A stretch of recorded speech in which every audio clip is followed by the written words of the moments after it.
Hello everyone, स्वागत है आप सभी का आपके YouTube channel arts online classes में। हम उम्मीद करते हैं कि आप सब स्वस्थ होंगे, मस्त होंगे।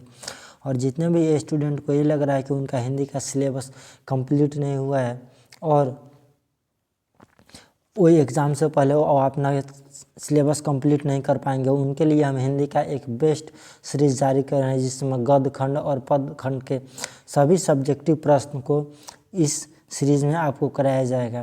तो चलिए हम इस वीडियो को स्टार्ट करते हैं और फर्स्ट चैप्टर हम देखते हैं कि इसमें क्या है। तो फर्स्ट चैप्टर है आपका बातचीत, जो का है एक कहानी है। इसके लेखक हैं बालकृष्ण भट्ट जी और इसका फर्स्ट प्रश्न है आपके सामने, आर्ट ऑफ कन्वर्सेशन क्या है। तो आर्ट का अर्थ होता है कला और कन्वर्सेशन का अर्थ होता है बातचीत। कन्वर्सेशन जो शब्द है वो इंग्लिश शब्द है। आर्ट ऑफ कन्वर्सेशन का हिंदी अर्थ बातचीत करने की कला होता है। यह एक विशेष प्रकार की शैली है जो यूरोप के लोगों में अच्छी होती है। ये आर्ट ऑफ कन्वर्सेशन है, ये बातचीत करने की एक कला होती है जो यूरोप के लोगों में बातचीत करने की कला बहुत ही अच्छी होती है। जिन लोगों की बातचीत करने की कला अच्छी होती है वह सभी जगह सम्मान पाते हैं। उनका पारिवारिक और सामाजिक जीवन सरल और सुखद हो जाता है। यानी कि कहने का अर्थ है जितने भी आदमी हैं उनको बातचीत करने की कला आती है, उनको बातचीत करने का तौर तरीका सही से पता है, तो सभी जगह समाज, सोसाइटी, माहौल, अपने परिवार, यानी कि एवरी जगह, यानी कि सभी जगह वह सम्मान के पात्र बनते हैं। और देखते हैं दूसरा नंबर प्रश्न क्या है आपके सामने। और दूसरा नंबर प्रश्न है, अगर मनुष्य में वाक्य शक्ति ना होती तो क्या होता। यानी कि दूसरा प्रश्न आपसे पूछ रहा है कि यदि मनुष्य में वाक्य शक्ति यानी कि बोलने की क्षमता ना होती तो क्या होता। तो इसका आंसर देखते हैं। यदि मनुष्य में वाक्य शक्ति नहीं होती तो मनुष्य बिना पूंछ वाले जानवर के समान होता। मनुष्य कहलाने का अधिकारी इसलिए है क्योंकि वह अपनी बातों को अच्छी तरह से व्यक्त कर पाता है। यानी कि मनुष्य को बात करने की यदि शक्ति ना हो, उनसे बोला ही ना जाए, तो जो मनुष्य का जीवन है वह एक नर्क के समान है। ना उनसे बातचीत कोई कर पाएगा, ना उनकी मन की भावनाओं को आदमी कोई जान पाएगा। मान लीजिए कोई आदमी एक दूसरे से बोलेगा ही ना, तो हम उनके मन की भावनाओं को कैसे समझ पाएंगे, क्योंकि वह अपनी बातों में अच्छी तरह व्यक्त कर पाता है। मनुष्य और जानवर में सोच और वाक्य शक्ति का ही अंतर है। वाक्य शक्ति के अभाव में मनुष्य समाज गूंगी हो जाती। यानी कि जब मनुष्य में वाक्य शक्ति ना हो, यानी कि बात करने की शक्ति ना हो, तो क्या होती है, पृथ्वी गूंगी समान हो जाती। मान लीजिए जो आदमी बोल नहीं सकता है, हम उनकी भावनाओं को महसूस नहीं कर पाते हैं क्योंकि वो अगला बोलेगा ही ना, और जब तक अगला बोलेगा ही नहीं कुछ, तो हम उनकी भावनाओं को कैसे जान पाएंगे।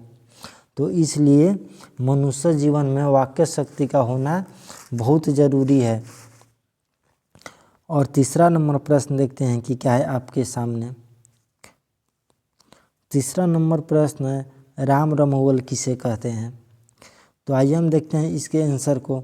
4 से अधिक व्यक्तियों के बीच की बातचीत को राम रमोवल कहा जाता है। जब 2 व्यक्ति के बीच बातचीत होता है तो काम की बातचीत होती है और तीसरे व्यक्ति के उपस्थिति मात्र से ही बातचीत की धारा बदल जाती है। जब लोगों की संख्या 4 या 4 से अधिक होती है तो इधर उधर की बेकार बातें होने लगती है। इस प्रकार के बातचीत को राम रमोवल कहते हैं। जब आप देखते हैं कि कहीं कहीं 2 आदमी बात करें तो वहाँ पे अच्छी बात होती है, उनकी मन की बात वो जानते हैं, उनकी मन की बात वो जानते हैं। और जहाँ वहाँ में तीसरा चौथा आदमी हुआ, तहाँ बेकार की बातें होना शुरू हो जाएंगी। और 4 आदमी, 5 आदमी, यानी कि अधिक आदमियों का जब ग्रुप हुआ तो क्या होगा, वहाँ पे कोई कुछ बात करेगा और कोई कुछ बात करेगा, उसमें काम की बात नहीं हो पाएगी, और ऐसे बातचीत को हम राम रमोल कहते हैं। और चौथा नंबर प्रश्न आपके सामने है, बातचीत के संबंध में बेन जॉनसन और एडिसन का क्या विचार है। आंसर देखते हैं हम इसका। बेन जॉनसन के अनुसार, बेन जॉनसन बोलते हैं कि मनुष्य के रूप का साक्षात्कार होता है, बातचीत के द्वारा ही मनुष्य के गुण दोष प्रकट होता है। यानी कि बेन जॉनसन बोलते हैं कि जब मनुष्य से हम बातचीत करते हैं, उसकी नज़दीक जाते हैं, उनसे हम गहरी बात करते हैं, तो उनकी मन की भावनाओं को हम समझ पाते हैं, उनकी गुण दोष के बारे में हम अच्छी तरीके से महसूस कर पाते हैं। एडिसन के अनुसार असल बातचीत केवल दो व्यक्तियों के बीच ही होती है, तीसरे व्यक्ति उपस्थिति मात्र से ही बातचीत का दिशा बदल जाता है।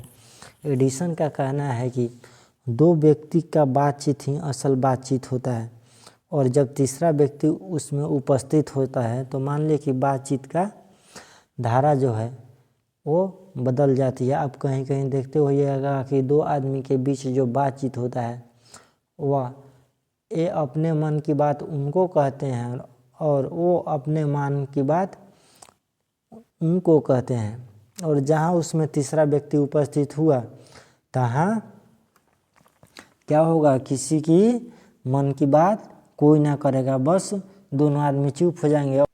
और पांचवा नंबर प्रश्न देखते हैं, क्या मनुष्य की बातचीत का उत्तम तरीका क्या होता है। आइए इसका आंसर देखते हैं। मनुष्य की बातचीत का सबसे उत्तम तरीका आत्म वार्तालाप है।